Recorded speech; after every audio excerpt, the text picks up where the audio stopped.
Okay, continuing from the video on. Well, you see, there isn't a word listening to the Radio 4 programme with the contemporary experts going on about conscious and unconscious bias. You know, these words, I don't think they really help. Now, anybody listening to this, I mean, this has been my life, okay? Anybody listening to this would basically be saying, well, it's irrelevant. And we're talking, we're getting into word police territory once more. That's not the purpose of me making this. The purpose of me making this is I know society does not hear two or three things, which is endlessly that rather than going on about all the negatives of bias within between skin tone variants, because that's all it is. That's all it is. Melatonin levels, okay? Rather than go on about the negative biases, we need to just talk in a different way, okay? Now, I'll probably forget, which would actually be proof that I still have unconscious biases, as smart-ass woman would say. Right. But this is not the reason for turning this on, okay?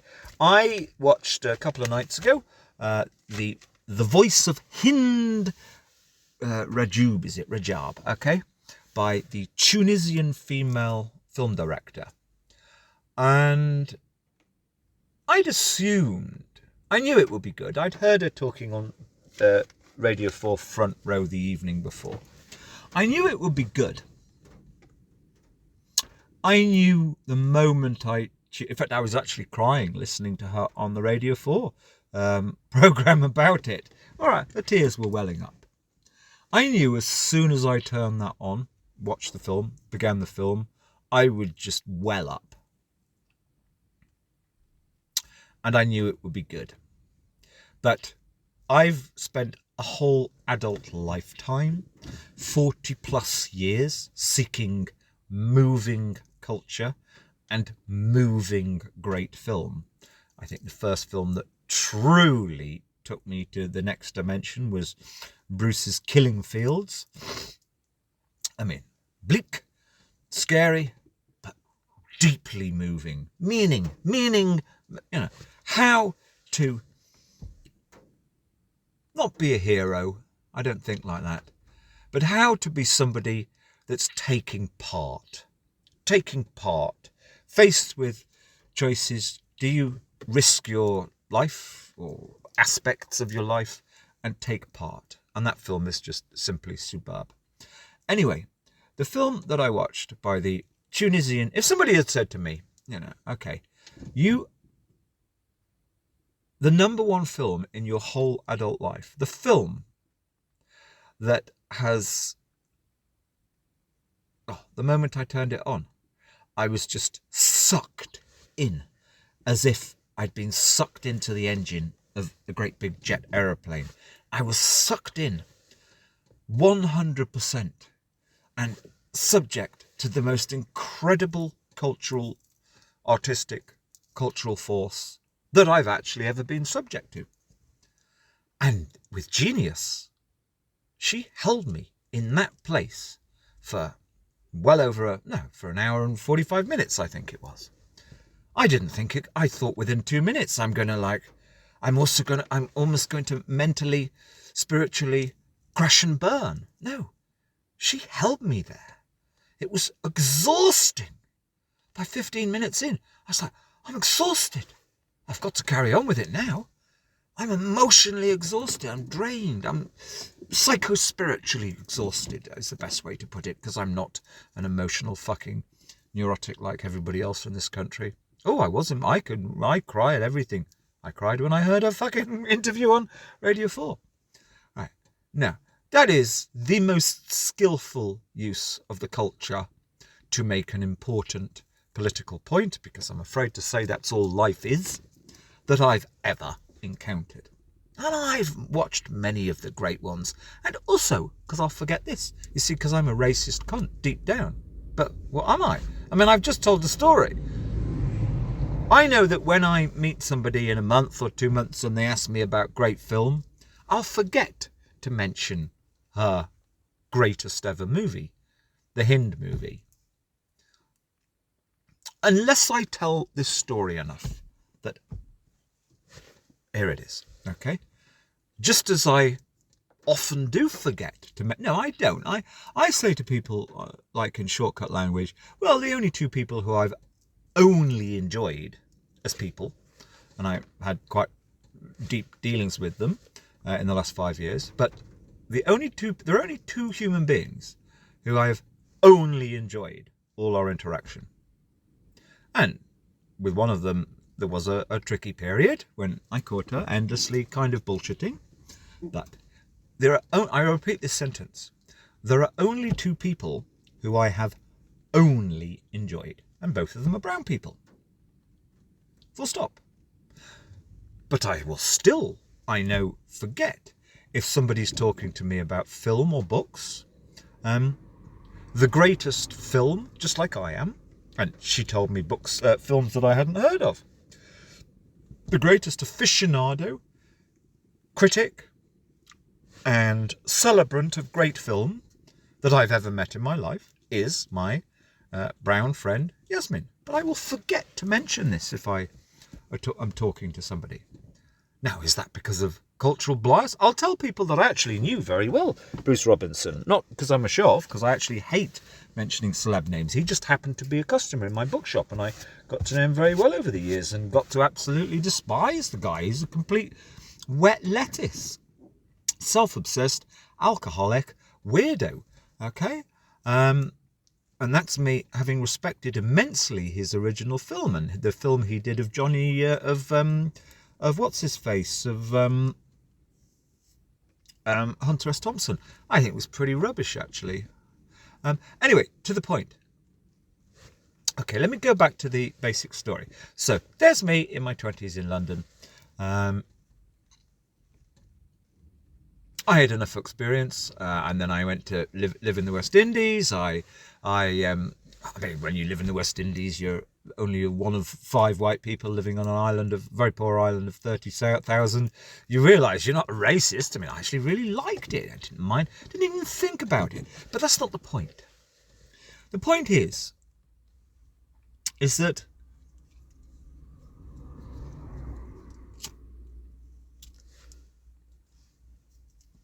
I mean, I should be completely honest, but this isn't why I've turned this on. That in terms of mate choice, I don't often think about. I mean, there was a little girl working in our office there who was just the sexiest little creature in the world. I still remember her name very well. Kathleen. I've already told a story about her in my monologues, but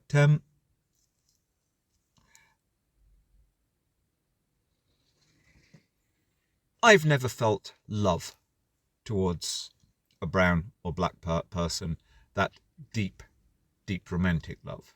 I don't know if I could feel that. I've had very good friends and several wonderful, I'm not talking about Kama Sutra, just wonderful brown women lovers. One was from Suriname. She actually lived in London.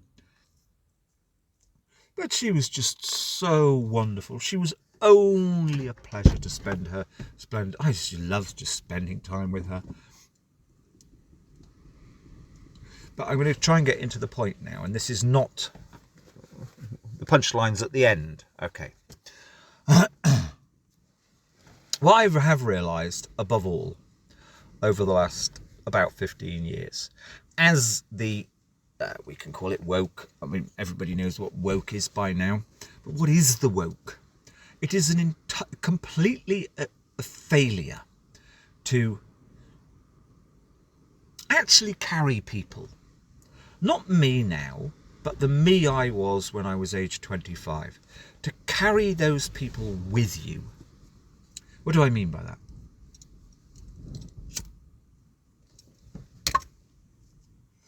I mean, there used to be a cliche. It wasn't, I don't think there was actually a cliche phrase, but like about 20 years ago, you'd sort of pussyfoot around a certain concept that, black people Of course, they're the greatest musicians. Hendrix was the greatest guitarist. The original blues people. I watched the film last night, the Sinners, and I don't actually think it was brilliant. Anyway, putting that aside, it's like, the brown and black people were allowed to excel in certain things, and in America it's very much, oh, well, they can be baseball players, they can be rappers, they can be this, but they never rarely get to real political or business power. Now, I think we've kind of moved on from there, Obama, and I took my daughter to London the day Obama won his election so that she could see. I took her to a black area. We got the tube, and the most magnificent thing was to see. I pointed there. I think she was about 7 or 8, maybe 9. We looked down the tube carriage, and everybody had a newspaper out, and on the front of every newspaper was Mr. Obama's black face. Now, I'm glad I did that. Well, until it turns out, we kind of gradually realised 10 years later that Obama actually spent more on the military and was more of a problematical geopolitical operator than probably anybody else for many years, even the Bushes. Anyway, but so in other words, it's phenomenally complex, but it's only personal story that can really help people forward. And also, in my many travels around the world,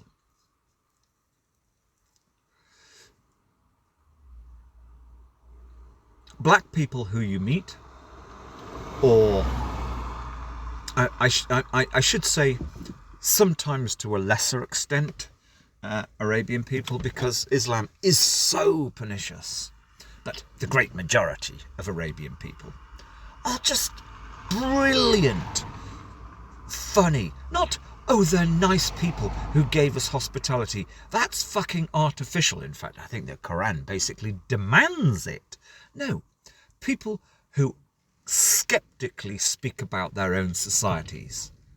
Wonderful people, genuine, solid philosophers. So, the black and brown people throughout the world I've met are almost always the proper, good, solid philosophers, when a lot of whitey gradually have become effete, decadent, and consumerists, and now we have had the last 10 years this sort of fake hipstering. Black people don't do that. I've met great Arab people in Africa, who, in Morocco, for example, I sat down next to one it's in 2005, and I was just like, hey mate, what do you do? Or he came and sat next to me. He said, I work in the souk, I work in the market. And I said, oh, well, you're talking to the wrong person there. I'm never going to fall for any of your games ever. Okay, I barter, but I don't care because I don't want to buy anything. And this fantastic guy, he was actually quite old, he was about 55, he was saying, yes, but do you know, it's all a game. Those bartering sessions that can go on for days with some of my customers. It's just a game. We don't care. We walk out from our houses in the morning. We're lucky because we have a society that doesn't really value money above all else that the West pretty much does. And we play the act of being the market trader. It's sport. Often I win the sport with the white customers that come into the souks and whatever. Sometimes I don't. It's just a sport to fill the day. We don't care. And he was the most philosophical trader of anything I've ever met anywhere in the world. Now, but let's go to the public domain. The great mistake of the woke thing is not to right at the beginning with the aforementioned problem of, well, black people were allowed to be great blues players, even when they were slaves, for God's sake. Or, no, not when they were slaves, just in the times of Jim Crow and the Ku Klux Klan and still segregation. Black people were allowed to be famous blues stars and jazz players. Of course, they would be still at risk of torture and death by the Klan. But here's the point. there are plenty of other black people who've done truly wonderful things. Now, and genuinely, I mean, the famous one, that the writer, oh, I forget his name, Fredericks was it? It is not the cultural construct, of course, because of white oppression. We all know over the centuries, economic bigotry, whatever words you want to use. But over the last 300 or 400 years, there aren't that many brown and black people who've managed to even get hold of enough materials to write great books, never mind be published by the almost exclusively white ownership of the publishing world. But there are still enough black geniuses and brown geniuses. Right at the beginning, the punchline is in here, or rather there's about 3 or 4 of them to come now. Right at the beginning of this, let's say the last 10 years especially, it was well known. I met a woman film director from New York about 13, 14 years ago, 12 years ago maybe. And, maybe it was 10 years ago. I could actually find out. But I met a woman film director who was as hard as nails. Dead sexy, hard as nails, in her 50s. And she was in little dump town Kinte, sat outside at the cafe, and I went to try and chat her up. She was only there because her English husband had relations in the area. But straight away I assessed that she was a good free thinker. And I asked her, after kind of beating her up intellectually for about half an hour, okay, I've heard that the better writing that used to be in films has tended towards television. I don't have a television. I don't have a Netflix or anything like that, but I know where the pirate sites are. Please tell me, what's the one series that I watch? And without any hesitation, this white, tough, New York, true tough nut, high up film producer in the proper film industry, said, watch Atlanta. And I didn't even need to ask her. I trust you. I could tell. I trusted that woman. She was a grown-up. No political correctness, no politenesses, just getting straight in. I'm sure I'd mentioned to her something like, God, every American woman I've ever met was disastrous and you're a weird lot. And she probably agreed with me. Okay, that's what grown-ups do. But the point, I went home, found a pirate station, put Atlanta, written by Glover, Dennis Glover, Donald Glover. Okay. Within the first minute, it had the 3 things I hate, which is guns, rap music, and fast cars. And I'm sitting there on my couch. I'm really so looking forward to it. I really like this woman. Thinking, oh, fucking hell.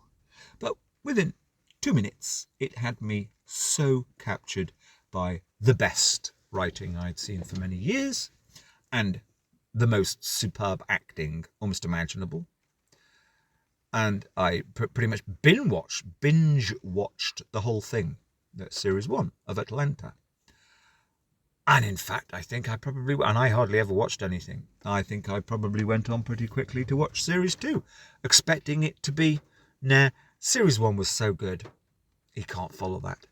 And he did something a bit different, but even better in series 2. So, sorry, the greatest television film writer. Now, okay, there will be experts who disagree, but will not disagree with he should be in definitely the top 5, certainly top 10 greatest television writers of this century. A black man. Just as we have all sorts of black people doing fantastic things, genius things. I mean, genius. Unfortunately, quite a lot have been tricked by their publishers. There's quite a famous book, I can't remember what it's called now. I read it about 2 years ago. The blurb is, one of the great leading black voices, blah, blah, blah. Basically, a book written about 10 years ago, I think. Basically, he was just trying to beat Martin Amis, except he was nothing like as good. He may well have been the first black person to write in this kind of style with that kind of spirit, but sorry, it was a very boring book. I found nothing in it. And that writer himself, never mind the public, is tricked by, I'm not even going to call it a diversity hire. It's like somebody's trying to profit on this zeitgeist that we have to find the great voices and elevate them. Well, yeah, you find the great voices.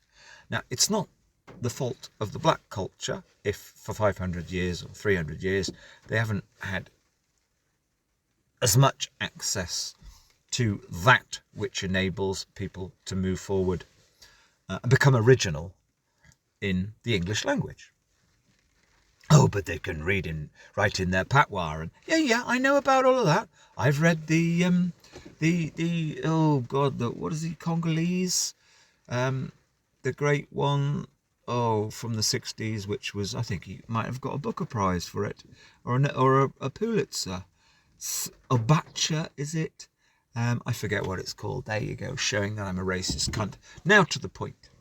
Okay, so the real point is, right from the beginning, I mean, I'm sorry, there is no white person on this planet, never mind a young white person, who can communicate as brilliantly as Malala Yousafzai.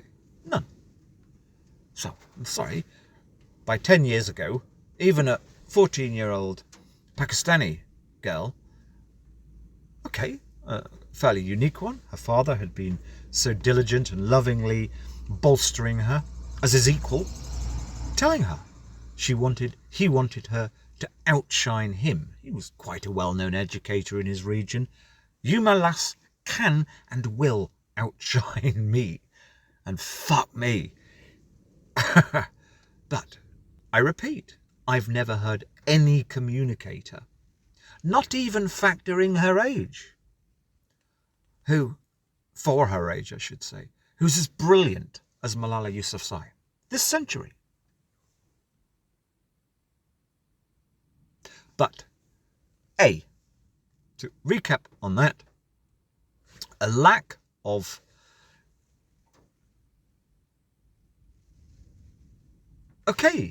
you may have to go out of your way to point out the great cultural figures, thinkers, geniuses who've achieved right at that top level without any diversity assistance.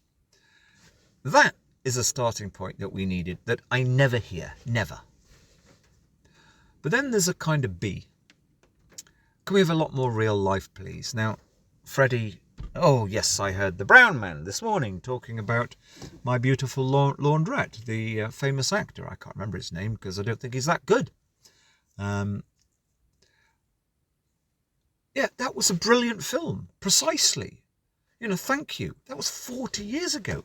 But a film that was so brilliant, with the acting so brilliant, that it sticked in people's mind. Even now, you have a younger, contemporary actor who's on Desert Island Discs speaking about this as a massive influence. But, right, to try and get... The point I'm going to actually make is there's a point that really can't be made unless one had highfalutin academic language. And that's not going to work.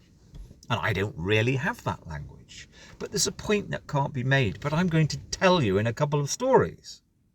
Okay? Yes, I would consider myself, as of 15 years ago, totally... I'm going to do 15 years ago, but then I'm going to go back to 22 years ago. Okay?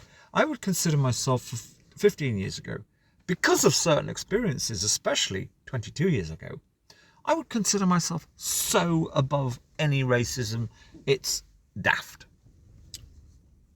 And had taken up with a Central European and, my main genuine loves, that my spirit was most available to French, Portuguese, a Spanish woman I knew, and actually not so much Scandinavians, but that was where my spiritual or psycho-spiritual centre of gravity was, because they were my twin flames, to use that horrible word. So Central Europe and Eastern Europe is less easy, although I was very much in love with a Yugoslav woman 30 years ago for a short period, unrequited. It seems impossible because it was so expensive back and forth. I went there to see her once. Anyway, to the point, it was like equivalent of about 5,000 quid in today's money for a flight back and forth to Zagreb, and I couldn't even get a discount, and I had ways of getting discounts. To the point. So 15 years ago, I'm not a film aficionado. I don't like to be ever identified as being a nerd, but film, moving, deep film, is very important to me. Has been since I was a teenager and remains so. Going to see the film, the series, The Three Colours, was deeply important. Seeing Walkabout, deeply important. These things change you. Seeing Bruce's Killing Fields, deep moment that resonated throughout life. And I've lived all over Europe. Anyway, I was reading a Guardian film list. In fact, there's two parts to this. I was reading a Guardian film list, best 100 films of the century or ever. Maybe it was about 10 years ago. It's like I had some downtime. And it's like, oh, let's catch up on a few things I will have missed. And I think, actually, no, I'm slightly misconstruing this. About 15 years ago, I'll come back to the Guardian list because that's just as important. I think I'd come across something about 20 years ago that had said that analysing film, is probably Peter Bradshaw of The Guardian, who was actually reasonably reliable. Okay, noting Zorba the Greek as probably the greatest film of modern Western cinema, or cinema, sorry. The developing world never is a long way behind, always was, still is. I'm sorry, that's just reality. The Korean film Parasites, even though Korea is not a developing nation, is way overrated. It's not much good. Okay, so, and I remember seeing that. It's like, oh, right, okay, we'll just not even notice that they've said that. Because everything I knew about Greece from living or spending enough time there, it had become a bit kind of fat-headed, a bit silly, very much damaged by tourism. Anyway, so 15 years ago, I had no electricity, and I just had some battery left on my laptop one night. I was living very dejectedly in a very small caravan, middle of nowhere. And I just noticed there was a free Zorba the Greek on YouTube. And I was in actually quite a bad mood. Suffering in terrible grief endlessly, blah, blah. And I thought, okay, why not? And within a quarter of an hour, it's like, wow, you totally racist fucking, whether it's subconscious or whatever consciousness, whether it's rational, because sometimes you can tell rational things about societies. That's a simple fact. Frank Delisle had I'm afraid to say, had a rational prejudice. He cared about, if you dinged an aircraft, that could cost him like a huge amount of money. Now, of course that's a bias. Of course it's actually a racist bias. But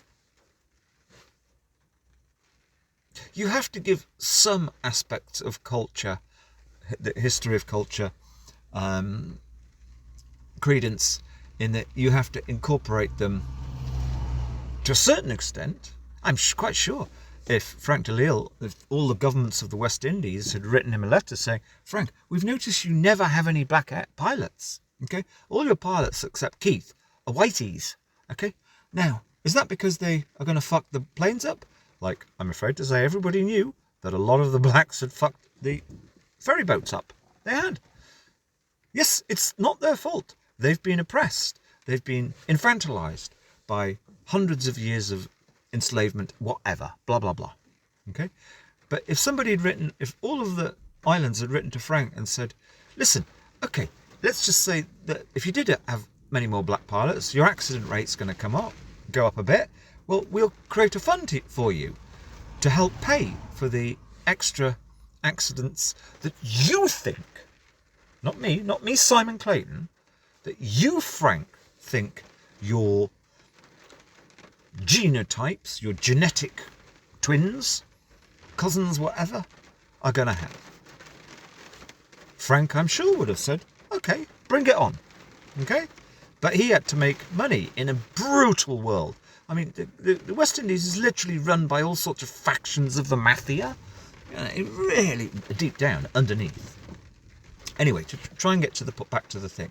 So there's me watching Zorba the Greek. Within 10 minutes, wow, this is just astonishing. This truly is a magnificent, spiritually uplifting film, which also has, in my opinion, the sexiest scene in pretty much all of cinema ever. And she doesn't even take an article of clothing off. Now, if you were my critic, you would say, one of these awful, dreadful women who's taken over the public space in Britain, yeah, she's being very sexy about 5 minutes before she gets murdered. That means you're a pervy, weirdo, dangerous, Simon. No, I'm just simply being objective. That is the most astonishing acting and filmmaking that makes her just so... I still have her in my mind. I have very few women from film scenes in my mind. The scene where the Greek woman is stomping up the street into the square to kind of go and have it out with the town. That is so... And I didn't know what was going to happen next. That is somehow so perfect. Her acting is just so astonishing. I'm still in love with her from that scene, even though she's, I'm sure, well dead. Okay, A. B. To be repeated. And I laughed at myself, and I wrote on my then blog, which was very well read, I wrote exactly what had happened, saying, what a secret little fascist racist I am. So I'd even done that. I'd gone that far to actually write that story in public. Okay? In what was a very well-read blog. And lots and lots of coppers were reading it too. As I well knew. Right. But 5 years later, the Guardian list, the 100 best films, about number 5, I think it was the picture of the young Aboriginals. The film Samson and Delilah by Warwick Thornton, directed by Warwick Thornton. And I hadn't learned a thing. I kind of left it. I left it for 2 or 3 years. I was gradually ploughing through the rest of them in that list, which is actually a pretty good list. This is before diversity took over. That's the point. Sorry, Moonlight that got the Oscar is just a really shit film. Oh, it's thrilling in certain ways. It's got a really interesting production. Great acting, but it's a formula. They're trying to create a formula to speak about things that I'm not really sure even exist, but let's get back to the point. Yep, so put on, like, literally, I think I'd really like, God, there's nothing left to watch. I've watched all the really great films over the last 30 or 40 years. Only a few of them would I ever want to watch again. Zorba's one of them, actually. Oh, let's watch the Aboriginal film. God. I already knew Walkabout was a superb film. Within 10 minutes, that film now is without a doubt one of the, because there's objective truth, one of the top 10 or certainly top 20 films, certainly of this century, if not for the last 50 years. But I haven't finished yet. There is a genuine... What are they? That's this kind of weird equation that's in all of us. And it needs constant work, yes. But the work, you do not do the work by telling people they're at fault. You don't do it that way. It doesn't work that way. You just have to show them. And I don't mind my stories being used. You have to tell them stories of how all of us are stuck with the cultural construct. The cultural construct was, I knew, I've lived in Australia, well, I spent a couple of months there. I've even been to a few really desolate, alcoholic Aboriginal settlements. And I know the score that disempowered people, bleak people, resort to alcohol. And the state kind of says, I'll get rid of them. Okay, it's awful. I'm just a humanist, full stop. But I knew, Aboriginal people, Aboriginal Australians, had great skills of the song lines, etc., etc. They had their own mental mindset, mental construct that we can't access because the whole of the culture has shifted. But I also know it's not better than ours. It's magnificent, or would have been magnificent, the song lines of the Aboriginals. But I know that there's not much purpose elevating that, which is what people try and do. Nobody really is interested. Oh, it's dinner talk chat for a while. Gosh, there's Aborigines who had these amazing songline maps. Now, all of this is, I'm quite sure, being exaggerated by the white middle class who went to the liberal universities and thought that they're going to get a bit of a career out of emphasising just how special the songlines were.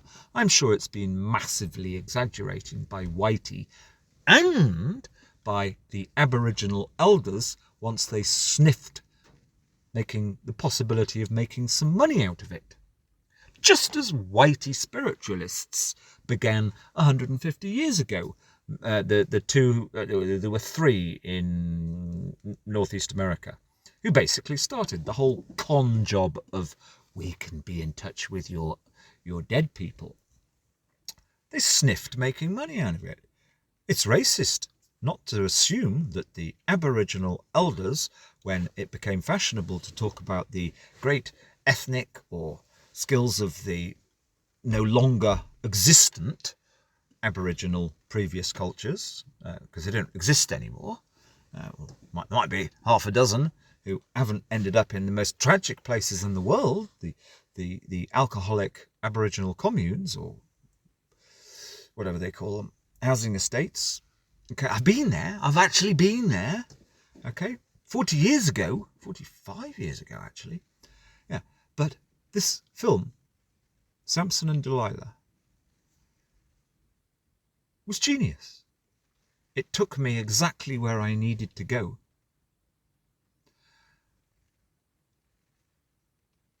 Firstly, to empathise, or rather find my exact equal humanity with the people that Mr. Thornton showed in his film, but also knowing Warwick Thornton is, without a doubt, that film I think is 2014. I might be wrong. I'm not going to bother looking it up. You fucking look it up, okay? No, it's not. It's earlier than that. It's going to be 2008. No. Yeah, 2011, 12, I think. Right. He, even though he wasn't from the Aboriginal shanty towns, and I think he was educated in the West, but he was at that point one of the greatest film directors in the world. Now, I want to hear that. That's how you help deal with these cultural inequities, because that's what they are. Forget about this prejudice. You want to take this word prejudice out. Cultural inequities. Okay? And I don't even really mean skin colour.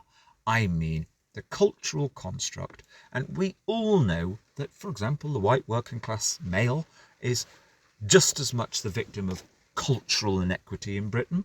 In fact, I'm going to come to that now. I'm going to give an example, okay? But I'm going to give a real example from real life, not listening to somebody making up a very bad polemical narrative. Okay, if that's the right way of putting it. Okay, now it shouldn't have happened, but for a couple of months, weirdly, only because I'd stood up and spoke in public via a few newspapers about an ongoing criminal investigation, and I happened to be able to do this from a country which weirdly didn't have bail, but I was not under arrest in Portugal, but I just happened to be awaiting the British authorities to make their mind up what they're going to do. Are they going to pursue a criminal matter, or if I was female, it would almost always have been a civil matter. So there we go. There is, and a criminal charge is so serious. Even today, if you're phoning up to get new insurance, okay? I use NFU. They're brilliant. I'm not even going to ask them for free advertising when this goes viral, okay? I've used them for years. They're just brilliant. They're cheaper than everything else always. But still, you get asked, what's your criminal record, okay? So, whether or not you're subject to a civil litigation, you're abroad with a child, maybe technically in breach of X, Y, or Z, or that to be a criminal matter, which is goes down as what's known as a Schedule 2 offence, very serious, is a huge thing. I repeat, very few women. My best friend 32 years ago, she was a serial child abductor from Oxford. She'd been to Oxford University. She had pharmacology, and she wasn't actually posh, really, but she'd broken the Hague Convention and removed 3 children, but in her case, categorically, unequivocally, for good. She'd crossed the border for good with 2 children, 2 infants, and 1 was in her womb, a 3-month-old. Now, a few years later in court, when eventually they did start to have a civil whatever, I'm quite sure no judge or anybody would have said, you should have been done under the criminal, basically the law says that you have to have permission. What does that mean? Sometimes it's not necessarily clear whether or not you're crisscrossing an international boundary with a child. You have to have a permission from the other parent. Or if in court, if you've got a court case ongoing, from the court itself. Because technically a child, even if you've got a basic custody case, the child is technically a ward of court. Anyway, dear Katrina, nobody would have imagined she would be done for a criminal matter when she'd committed one with 2 infants as a woman. Now, you're going to say, but she's a mother. No, even if the children were 10 years old, okay, the female parent was basically never done. I think they do get done now, okay, but male parents will get done, females never. So I'm sorry, prejudice is something that really does happen in all various different ways. But anyway, it is the best thing that ever happened to me. It enabled me to actually end up winning a case to retain full shared care with my daughter, which I would not have got otherwise, only due to publicity. But to the point. So for a couple of months, basically, I'm having to tread water in the slammer. For 5 months in total. Right. 2 months in Portugal, 3 months in Britain. Now, Portugal was a breeze, and even though terrible conditions in theory, there were some wonderful people there, and my best friend there was a black man. But here's the point.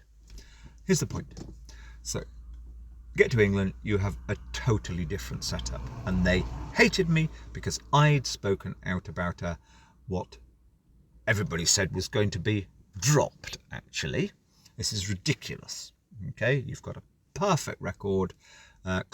Everybody knows you're a brilliant parent to your kid. We've got tons of evidence to that effect. Okay, this is basically vexatious litigation against you. Okay, that's what lawyers said, blah, blah, blah. Irrelevant, and turned into a good thing. But here's the point. So, oh my God, I'm stuck in the slammer. Why? Because you've spoken out when nobody spoke out about an ongoing criminal matter.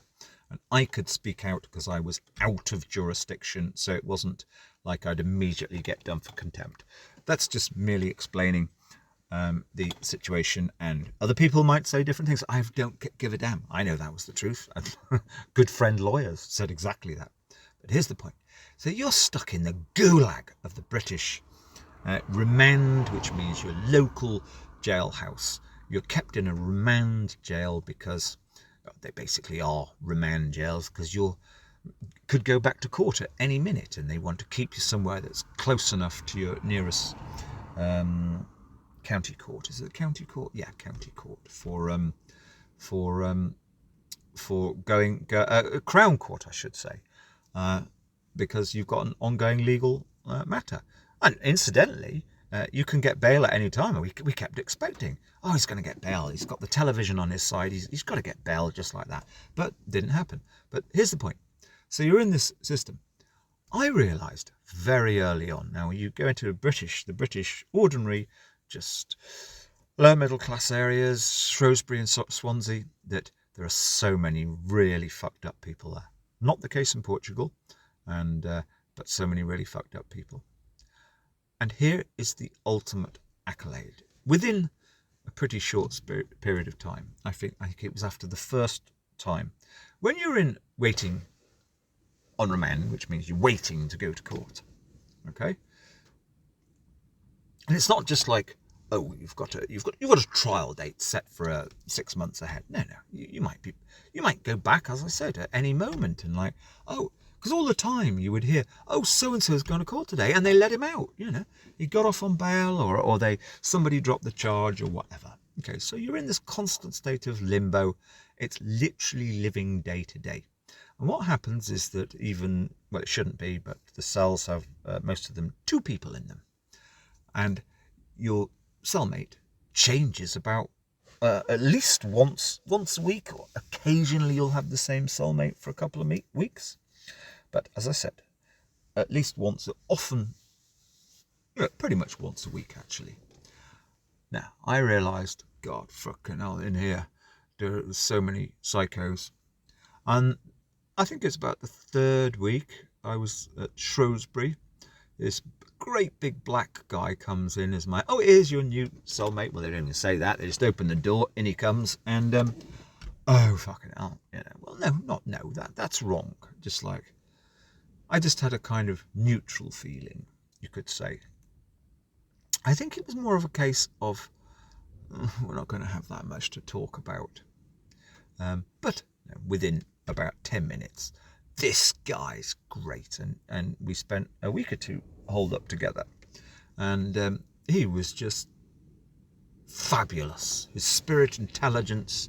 And yes, he had without a doubt been put in jail by dint of racism, because he'd been picked out in South Wales, actually, but in a place where there's basically no black people. The local coppers had terrorised him. No doubt about it. I had no doubt in my mind whatsoever. Okay, but anyway, I forget his name, but I remember a few of their names. Anyway, it's like, he was just great. And here's the point. So then he might have gone off in about a week to somewhere else. I think he had been sentenced or whatever. Like, then you have a couple more white podmates, it's called. The next time a black man came to my door, Tony Shaw Agri, it's like this sense of total bodily sense of relief, because I'd worked out by then that in the jail system, the great majority of black people, or brown people, but especially black people, are the most noble, decent, enjoyable, humorous people to spend your nights locked up with. Full stop. Whereas the majority of the white working class, were just dangerous, sick, and it's like living with somebody living with a hair trigger. You knew at any moment they could just go berserk and hurt you. You never felt that with a black guy. Never. Not for 1 second. Now that's not about prejudice. That's about story. That's about, can we have the right stories? And I know for the last 50 years especially, that there are millions of people like me who, be it in London, be it in somewhere else, have discovered not that it's the opposite of what their prejudices are when it comes to spending time with black people or whatever, but that they found goodness, something much better than available via their ordinary, perhaps more white contemporaries. They found something better, person to person, could be found in friendships, genuine friendships, or being forced to spend a lot of time together with black people. These are the stories, not for woke reasons, because I know it's fucking true, because I've lived that myself. These are the stories we need telling, and our media, our culture, our cultural guardians, gatekeepers, have so failed us in every respect. But they elevated Steve McQueen, his films. Now, you see, back to my friend Yasmin. Even my friend Yasmin had been slightly brainwashed, actually, even though she was a pure thinker. The first ever film she showed me, we'd only just encountered each other. And she sent me, I always forget what it's called. I'm probably showing that I'm a racist cunt. But 4 years ago, nearly, or 3.5 years ago, we were began a great dialogue that started about environmental matters. And she told me about a Greek film from the early 60s about a prostitute based, an American comes to a Greek port, and the American character is Homer, who's a philosopher, and he wants to convert the Greek prostitute, who I forget her name. Maria McCaw, I think, was the actress. And it's like, woman who I hardly know has told me, you've got to watch that, a film with a prostitute in it. It's like, well, she's a bit weird and forward. It's truly superb. And Yasmin says it's one of her top ever film. I slightly disagree. In fact, I watched it a second time the summer just gone. And it's like, I think the female figure is being used a bit, being glorified. Now, so I'm not going to say I entirely agree with my great best friends who are brown. And perhaps they themselves have been slightly brainwashed that you must accept certain political statements, which that film is making, that hookers are happy and noble. The film basically says that hookers are happy and noble. Well, I think anything that encourages anybody of either sex to go into prostitution is a little bit problematical. There's a difference between humanizing who we see in prostitution and, well, the word is just slightly glorifying it. No. As the terrible book Shantaram does about use of hard drugs. So that's the end of this sermon.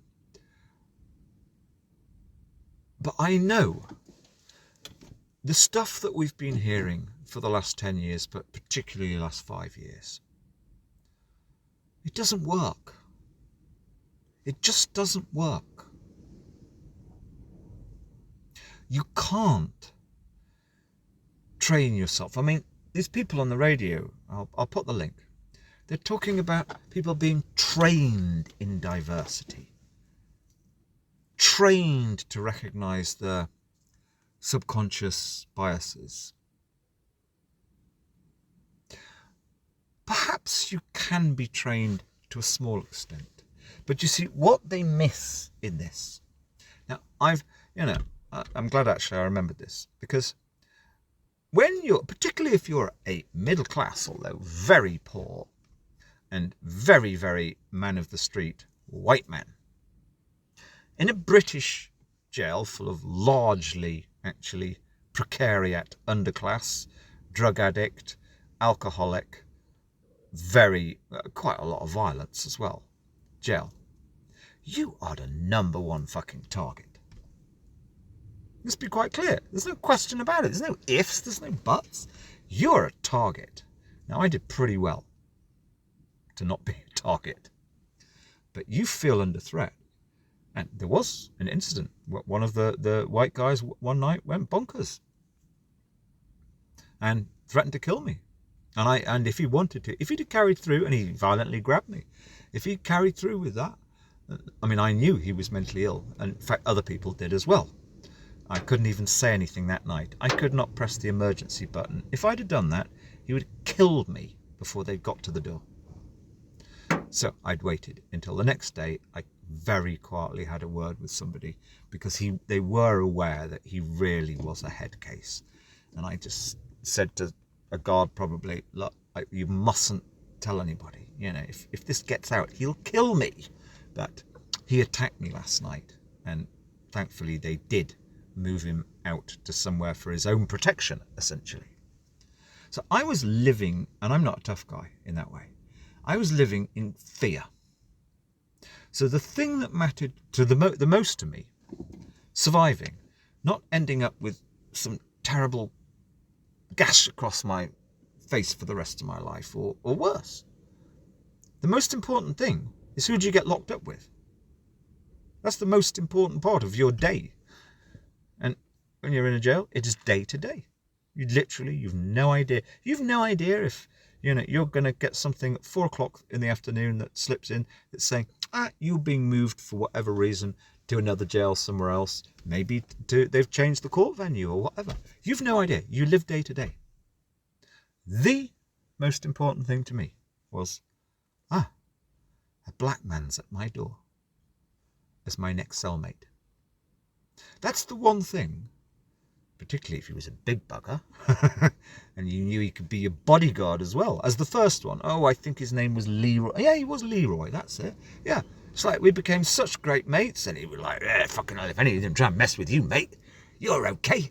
We would be up all night chatting about this, that, and the other. We had a fantastic relationship, totally enjoyable. And I could make jokes with him.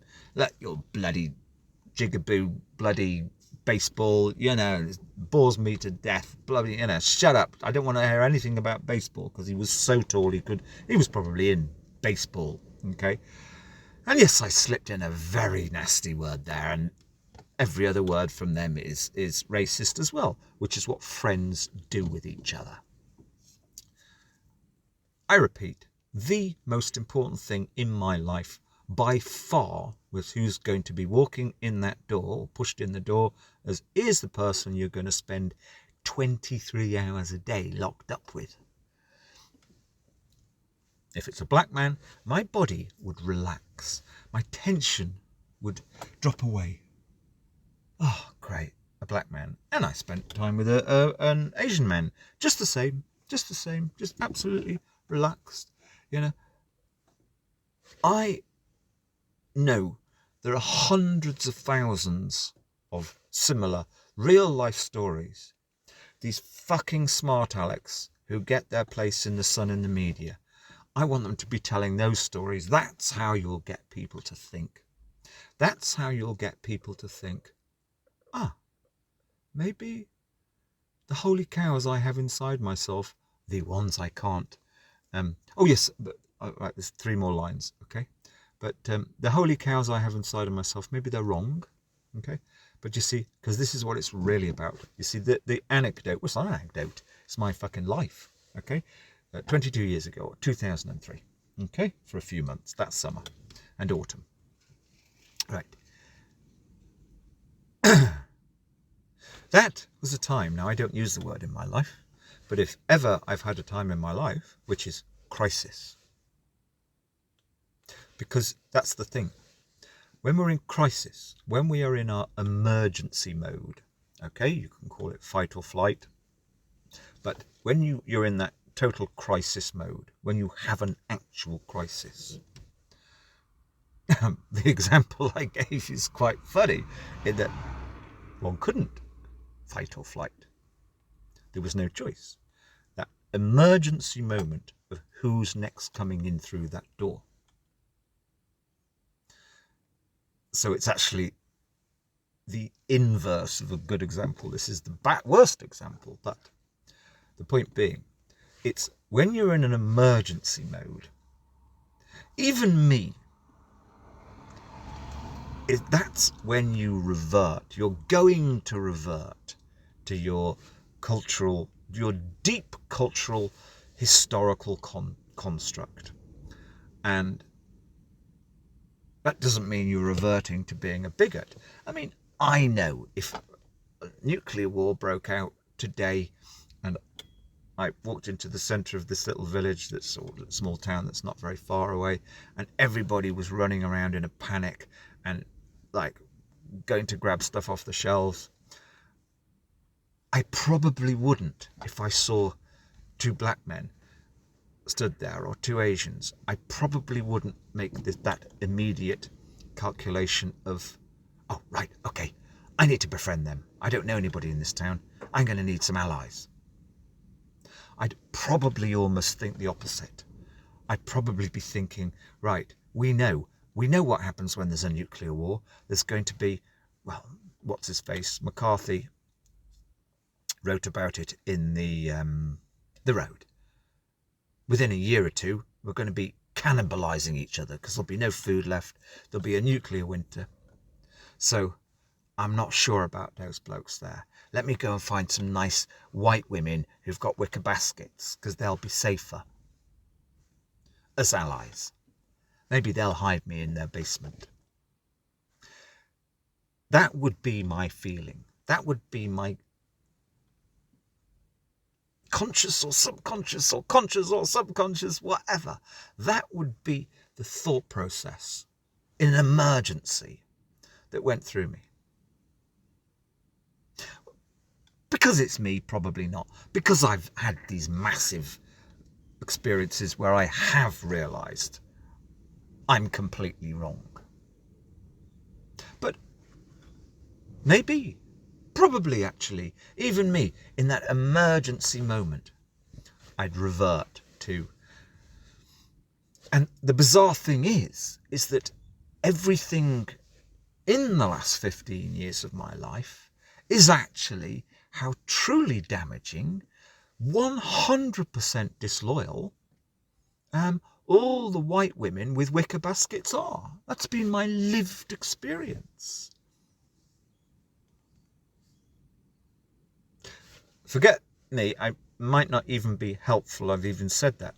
My point being, I can imagine that, no, if I'm one of these minorities that have been subject to violence, that's when the real problem comes, when you've got the emergency, extremely outlying scenario, because that's when people do revert to say type is disingenuous to them.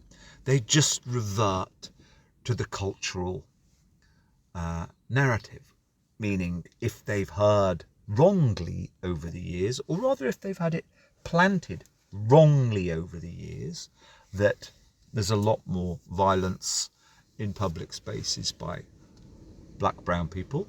I would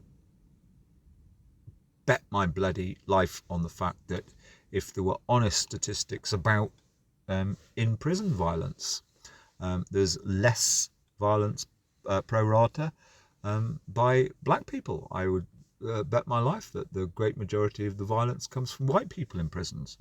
My point being, if you were in the middle of London and a small nuclear war broke out, most people are going to have been, even those who go to every Black Lives Matter march, blah, blah, blah, who've done diversity studies at university, most whiteys are going to have in the back of their head some kind of little bit of brainwashing that, yes, but in extreme circumstances, like in jails, in some of the housing estates, there's so much black on black violence. Yes, in America, as we know, there is more black on black murder. So most people are going to have that little setting in the back of their mind that in an extreme situation, yeah, you're going to have to watch out for the black people. So let's sideline them, or if there's only one can of Spam left in the supermarket in all of London and there's a black man about to grab it, no, let me grab it, okay? Blah, blah, blah. I think I've made my point there. In the extreme situations is when you're... I think it's wrong to call them subconscious. There's a whole swirl, there's a storm that all of us are affected by from birth. Yes, the outgroup, but it's not the outgroup. You see, that's what this woman is wrong about. Okay, it is that basically it's just fear, but certain stories are allowed to persist in society that give particularly untrue versions of people, particularly of darker colours. I mean, the best book of all, it's not intended to be so. Okay? The Uttermost Part of the Earth by F. Lucas Bridges. Within this book, I mean, he's one of only a couple of white people living in pretty much the whole of the bottom half of South America. And he spent his time with two different tribes of the ethnics. And one tribe was quite murderous and warmongering. They had to be really careful of. And another tribe was less so, in fact, quite placid. So different, and these are the same. These are genetically like very similar groups in an area of the world which was, well, no white people there. His father, I think, F. Lucas Bridges' father, was the first permanent settler in Tierra del Fuego. There was no agriculture. There was nothing. There wasn't even any hunting. There was no exploration. There was nothing. No Western society in any way had anything to do with the bottom half of South America. F. Lucas was pretty much the first. You go a third of the way up South America, and there were some cattle ranches, but that was about it. So interesting that different tribal groups, which are cultures, have different behaviours, and we just have such fear-based, but I think it's wrong story-based, deep innate prejudices. I mean, if I was a black man and was in London and that aforementioned situation, small nuclear war breaks out, and I know that we're going to have kind of nuclear winter and pestilence, hunger, cannibalism everywhere. If I was a black man, I would know that even if I was in love with and lived with a white woman and had done for years, I would know, not because I've got some cultural canniness that comes from being the oppressed, I would know that the white side, her in-laws, mother, father, whatever, my in-laws I should say, her family are going to expect my colour to be cannibalistic fast. Deep down, it's going to be deep down in that story, that the stories that people heard 200 years ago, and still, because we even have these things in our cartoons. It's so deep, and manifests itself at emergency times. Even though my example is bizarrely exactly the opposite of what most people are going to feel. my example of my my actual bodily feeling. I will repeat, I'm going to end it on that. It's good, this. Okay? That when the door opened, you hear the key turn in the lock, and whatever. They're pretty benign, the prison officers. But in the back of my mind, it's going to be, this isn't a normal opening time. Oh my God, it's probably the next cellmate. Okay? So, yes, my whole body would be tense. And you can't show it, of course. And then when I see, I think 3 or maybe 4 occasions, when I would see, it's a black man, my body would just go into complete relaxed, hi there, blah, blah, blah, and then get chatting once they've had time to unpack and settle in a bit. And always it was wonderful. Within 10 minutes, I got somebody enjoyable to chat away and hear his life story, and and no fear of them. I repeat, no fear. Whereas at least half of the white ones, fucking hell, this one, I have a feeling he's one of the dangerous ones. That is the inverse, as I've said, as what most white people, their reaction is going to be. And I think that reaction is still going to be there in 50 years. It's not because it's genetically innate. It's because actually the rhetoricians and the politicians of the past 100 years, I mean, at the end of the day, you see, here you go. I'm going to end by slagging myself off.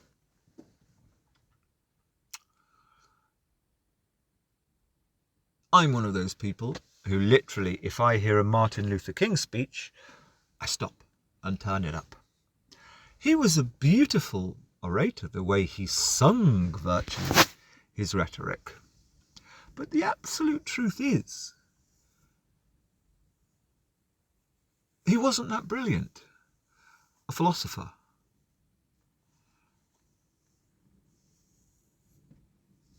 I mean, yes, I have a dream. We know it's the most beautiful, and that worked. That worked as a speech. But I'm afraid to say, as with many such people, mixing in too much Bible in societies that, America's weird and perverse, but most of America was pretty secular, or a lot of America. Or let's just put it a different way, that sophisticated America. And if you need political change, you have to appeal to the sophisticated side of society, because they've got the money and power. Sophisticated America was reasonably secular. By the 60s, it kind of moved on. And using too much from one religion out of many, Christianity, in your message, I don't think that is actually the most wonderfully intelligent philosophical thing to do. Or let's just put it this way, it's slightly immature. So even though, if somebody asked me now, who's the greatest speechifier of all time? Well, I'd say Malala's first equal with Martin Luther King. I'd be kind of lying, because Malala's actually better in that she knows how to speak in a totally contemporary way. She doesn't speak about religious forces being there for equality or anything like that. She speaks entirely in the here and now, and very, very rarely would ever mention her own religion other than the kind of cursory inshallah occasionally, and perhaps if there will blah blah blah blah. Anyway, blah blah blah. I've never heard anybody speak well about how we genuinely look at the way we are, the way we have been, although that doesn't interest me, and how we get to where a lot of us do want to get to. But where a lot of us want to get to is to never, ever have to bother listening to any talk of skin colour ever again. Surely by now it should be possible. Surely by now. But the fact that it isn't that this is still this ever ongoing competition to speak in more intelligent, clever ways about it means the way you've been doing it in the past, and I knew this 10 years ago, good for me, I can't prove it. Well, yes I can, because I've got lots of recordings I made 10 years ago. There you go. And lots of conversations. I've had lots of conversations over the last 10 years, which are exactly as I've said here, or this is the best one yet. But I've been saying the same thing for 10 years. I mean, it's hard to know exactly how to put it in 5 perfect lines. But the way they're doing it, have been doing it for 15 to 20 years, hasn't really worked. The point of an institution, now, I'm using the word institution to mean all of those, white or brown or whatever, who've decided to put themselves forward as activists, in quotation mark, which just means getting on the radio, okay? Activists to address racism. It's an institution. Any movement is an institution, even if it's an institution of 1,000 people freelancing who never even meet each other. It's an institution. It's a political movement, which is basically an institution. It's an idea. Institutions are based on ideas. The point of an institution is to put itself out of business, to achieve its goal that it was set up to further, such that that goal is everywhere, in normal households and in all of normal human interaction, and thus it no longer needs to exist. That's the point of an institution. And all talk on race, diversity, etc., seems to kind of have failed.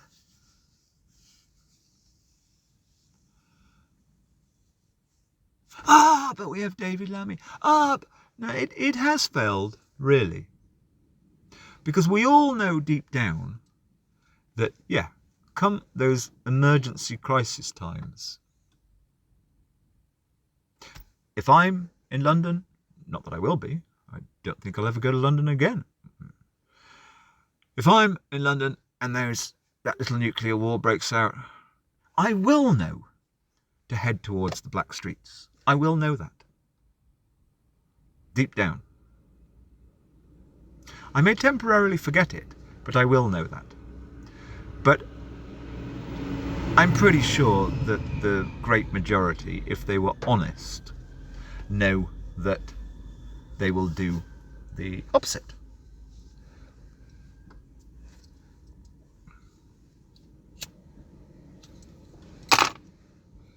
The end.